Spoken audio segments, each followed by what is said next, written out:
O Decálogo por Samael Aun Weor. Seu link. Mais seu comentário. Mais sua inscrição. Mais seu compartilhamento. Faz esse ensinamento semear. Nossa imensa gratidão. Origem dos mandamentos. Como todos sabemos, os mandamentos são de origem divina. São um código de ética e moral que ainda não pôde ser igualado, ainda que tenham passado milhares de anos. A história da origem das leis de Deus está explicada em Êxodo, capítulo 19 e 20, capítulo 31. Versículo 18, capítulo 32. Versículo 15 ao 19, capítulo 34. Versículo 27 ao 34. Os 10 mandamentos. O que é a letra viva e a letra morta? O ser humano não quis submeter-se às exigências da lei de Deus, senão que quis submeter a lei de Deus às suas condições humanas, desconhecendo, desta forma, que as leis que geraram a criação seguem vigentes. Cada dia se nota mais a necessidade de cumpri-las para que, através destas, o ser humano possa ser resgatado das garras deste convulsionado mundo, onde impera a crueldade, o desequilíbrio mental, emocional e psicológico. É necessário compreender que o código de ética mais perfeito que foi escrito através da história da humanidade é o dos 10 mandamentos da lei de Deus. Nenhum escritor humanista ou profeta teve a potestade de derrogar estas leis, muito menos poderia fazê-lo o ser humano com o conjunto de agregados psicológicos que leva dentro, que sempre o fazem fazê-lo a lei. Devemos, assim, reconhecer o que é a letra viva e a letra morta. A letra morta é simplesmente a leitura do texto escrito sobre as páginas dos livros sagrados, sem a interpretação da consciência. Tal leitura está portanto manejada pelo ego. É uma interpretação sem embasamento vivo em nós, a letra pela letra, sem poder desvelar os mistérios imersos em seu conteúdo. A letra viva é aquela que se sente e se entende com o coração. Os ensinamentos mais valiosos se captam através da inspiração e esta tem seu embasamento no coração. A letra viva é ver mais além do que explicitamente está escrito, é poder desvelar o oculto através das chaves que nos levam a descobrir a verdadeira sabedoria. Para compreender o que é a letra viva e a letra morta, recordemos quando Jesus conta às pessoas a parábola do semeador e seus discípulos lhe perguntam, por que lhes fala em parábolas? E Jesus, respondendo, lhes disse, porque a vós é dado saber os mistérios do reino dos céus, mas a eles, as pessoas, não lhes é dado. Por isso lhes falo em parábolas, porque vendo não veem e ouvindo não ouvem, nem entendem. Para que não vejam com os olhos e ouçam com os ouvidos, mas com o coração entendam e se convertam e eu os sane. Mateus 13, 10a. O esoterismo dos 10 mandamentos. A humanidade conhece a história dos 10 mandamentos que o Senhor Jeová deu a Moisés em 2 tábuas de pedra, mas não se conhece realmente a essência dos 10 mandamentos, muito menos no que sua consiste. Veremos em termos gerais o que nos mostra, a letra viva, cada mandamento, a fim de saber o que acontece quando, cegados por nossos agregados psicológicos, rechacemos agir eticamente, corretamente, no nosso dia a dia. Primeiro mandamento. Amar a Deus sobre todas as coisas. Facilmente o ser humano infringe a lei divina por não saber quem é Deus, onde está e como se manifesta. Deus está em cada ser vivo, em cada ser humano, em cada animalzinho, por pequeno que seja, em cada planta. Assim o homem, para amar a Deus sobre todas as coisas, necessita amar ao próximo, ou seja, a todos os seres da terra sem exceção, sejam inimigos, amigos ou desconhecidos. Deus é amor, o amor está latente em todo o criado, visível ou invisível. Em outras palavras, amar a Deus sobre todas as coisas significa sentir e descobrir em nós esse princípio criador, esse budato ou essência divina, apreciá-la e intensificá-la, reverenciando a Deus em adoração e respeito e vendo em tudo e em todos. Se deve começar por amar em nós mesmos esse princípio vital para depois vê-lo e amá-lo nos demais. Segundo mandamento. Não jurar o nome de Deus em vão. Antes de tudo é necessário saber o que é o nome de Deus. No princípio era o Verbo e o Verbo estava com Deus e o Verbo era Deus. Este era no princípio com Deus. Todas as coisas por ele foram feitas e sem ele nada do que foi feito teria sido feito. João 1:3. Este texto bíblico nos ilustra a importância do Verbo, ou seja, a palavra. Assim, este mandamento não se refere simplesmente a não jurar, senão que vai mais além. Deus é a palavra, a fala, em nós. É notório que o verbo, a palavra, tem uma íntima relação com as energias criadoras. Quando o jovem transita pela puberdade, sua voz muda. A energia criadora é uma energia divina, com o poder de criar. A palavra também cria. Uma palavra passiva, construtora, um bom conselho, etc., pode aliviar a discórdia. Por outro lado, uma palavra iracunda, orgulhosa, etc., pode fazer surgir mais discórdia e guerra. A palavra é sagrada e, portanto, não se deve utilizar em vão com expressões degeneradas, fofocando, falando mal dos demais, mentindo, fomentando guerras, discórdias, etc. Para poder cumprir com este mandamento, devemos cuidar de tudo o que saia de nossa boca, de nossa laringe. Devemos utilizar nosso verbo com altruísmo, para o bem, ajudando aos demais com um sábio conselho, etc. Terceiro mandamento: santificar as festas.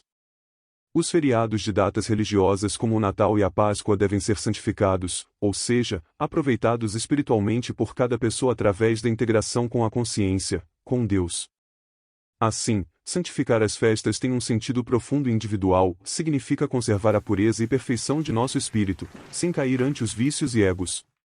A santidade se conquista acabando com os defeitos, erros e maus costumes que cada um de nós expressamos. O estado de total consciência nos leva à santidade física, espiritual e mística. O homem deve viver sempre em paz e em harmonia com sua própria consciência, dever estar desperto. Isto demonstra que as festas às quais as Sagradas Escrituras se referem, e que devemos guardar e celebrar, são as festas da alma, são os momentos de meditação, oração, êxtase, integração com o ser. Nesses momentos nos sentimos com a mente limpa e o coração cheio de amor. Seja em casa, no escritório, no campo, em todo lugar e a toda hora, devemos santificar a festa da alma. Quarto mandamento: honrar pai e mãe. Honrar é respeitar, servir, apreciar. Mas é necessário distinguir a qual pai e a qual mãe se refere este mandamento. Devemos honrar a nossos pais biológicos, que nos geraram e ajudaram em tantas ocasiões.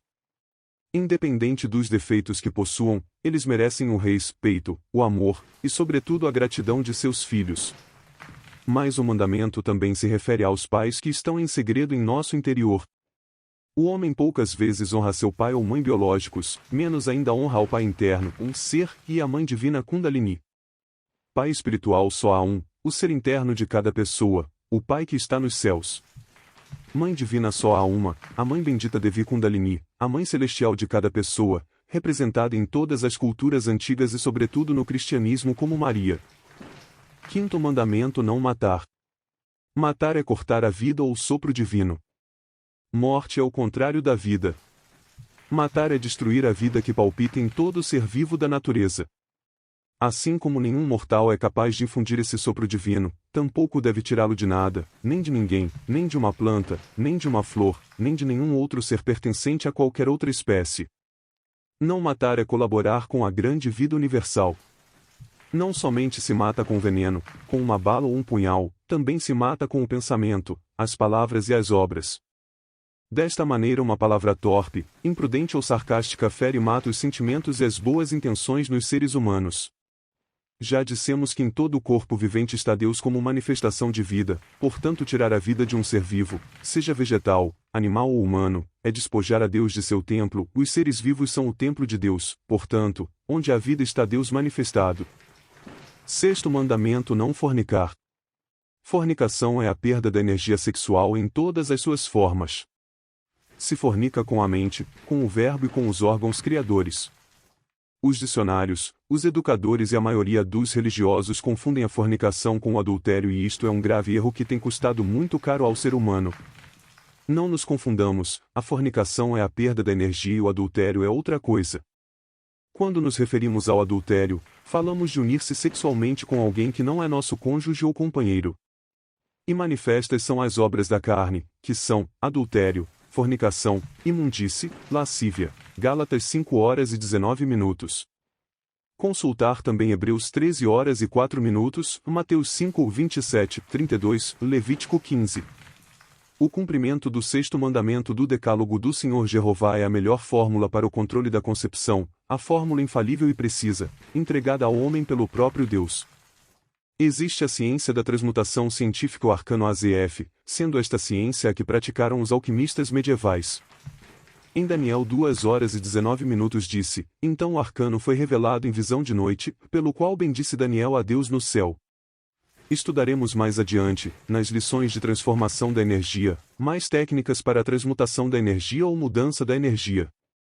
Aprenderemos também acerca dos mistérios do sexo, o matrimônio e o amor, o arcano AZF, a concepção, o controle da natalidade, entre outros temas.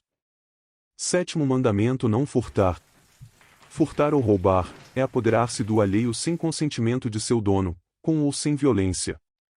Por exemplo, quando ganhamos excessivamente nos negócios já é furto, dado que a acumulação de riquezas é um atentado contra o patrimônio da sociedade. A lei divina permite a utilidade ou lucro nos negócios, mas fazê-los de forma desmedida é reprovável. Não só se rouba economicamente, também se rouba a honra das pessoas, a dignidade e as virtudes, as ideias, a vontade das pessoas, para mencionar alguns valores. Oitavo mandamento: não levantar falsos testemunhos nem mentir. O verbo, ou seja, as palavras que dizemos, seja falando ou escrevendo, devem manejar-se sabiamente, não utilizando-se para caluniar nem difamar a ninguém. Afirmar o que ignoramos ou desconhecemos é falsidade. Acusar alguém de um erro sem conhecimento de causa é um delito e gera karma. A mentira é oposta à verdade. Negar a realidade das coisas é mentir. O engano, a traição, a hipocrisia e a fraude são a mesma mentira disfarçada com a aparência de verdade, com justificativas para esconder a falta de sinceridade e valor. A mentira é o meio mais fácil para evadir-se de qualquer responsabilidade. Aquele que nega a verdade e despreza a justiça ama a mentira e se torna um covarde. As calúnias agem diretamente contra este mandamento, assim como a maldade, o ódio, o rancor, a soberba e a vingança. Tais delitos ofendem diretamente o Pai, que é a verdade. Nono mandamento: não adulterar. A promiscuidade é uma forma de degeneração humana e espiritual que gera. Nono mandamento: não adulterar. A promiscuidade é uma forma de degeneração humana e espiritual que gera. Décimo mandamento: não cobiçar os bens alheios. Cobiça é o apetite desordenado por adquirir riquezas ou bens, é ânsia de acumulação, desejo desenfreado, ambição desmedida de possuir o que outros possuem. A sabedoria cósmica ensina que cada qual tem o que merece e o que por lei deve ter. O homem vem ao mundo para receber o que ganhou por seu comportamento em vidas passadas, seja bom ou mau. Por este motivo é um erro desejar ou cobiçar o que ganhamos, o que não é nosso e que não nos corresponde de acordo com a lei divina. Devemos cumprir a lei, cumprir os mandamentos e aceitar os desígnios traçados por nós mesmos em existências anteriores em conformidade com nossos próprios atos. Os 10 mandamentos, do imanente ao transcendente, desde nossos pais físicos até nossos princípios criadores. Se fazemos uma análise do Decálogo, veremos que ele tem 2 aspectos bem definidos. O primeiro aspecto é que nos transmite as leis que temos que respeitar, para com a divindade. O segundo aspecto é que nos transmite as leis que temos que respeitar para com os homens, para poder nos desenvolver e conviver em harmonia com nossos semelhantes. Desta maneira vemos que os 4 primeiros mandamentos nos indicam as leis que devemos respeitar para relacionar-nos em harmonia com a divindade. E os 6 restantes para relacionar-nos como seres humanos.